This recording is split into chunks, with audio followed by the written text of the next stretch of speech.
For me and many, many, many other small businesses, this is not temporary pain. This is sudden death. This is instant death. I'll get blue and tan. So I'm a mom that solved the problem all new parents have of babies dropping and throwing everything. So I created a line of products that allow you to keep things within reach and off the ground. And it started with the Busy Baby mat. It's just a suction cup placemat that has tethers to attach toys.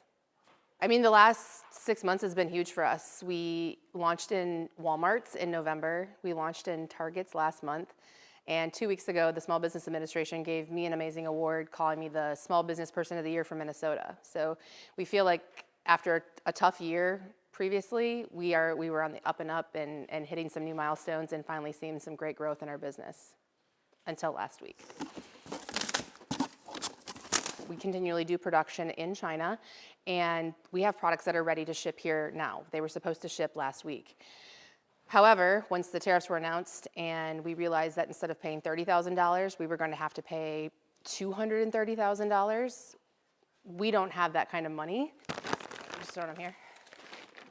We save for things, we plan for things. I planned for 20 to 30% tariff. I did not plan for 145% tariff. In 2 months when we run out of this stuff, there's nothing else to sell, which means there's no revenue coming into the business, which means I can't pay my employees. I can't pay the lease for this building. I can't pay my loans.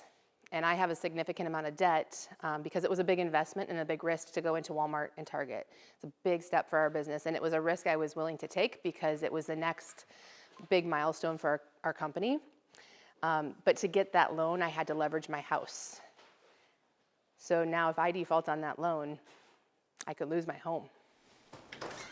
I have plans to move forward, and there's been a lot of interest in my products in other countries. There's babies everywhere. So right now, the only option for me is to look into global distribution. But I need to figure this out very quickly. And because I need more than 2 to 3 months to learn how to do this and figure it out, we've started a GoFundMe to try and help raise money to pay our tariff, just to get the product into the country so that we can at least stay alive long enough to figure this out. I was sitting on my kitchen floor crying the other day, and my son came and sat by me. And I realized I can't teach him this. I can't teach him that we sit down and cry when things get hard. So we're gonna keep fighting. I'm gonna take him to DC with me, and I'm gonna show him how you fight and how you stand up for yourself and how you stand up for everybody else that's going through it too.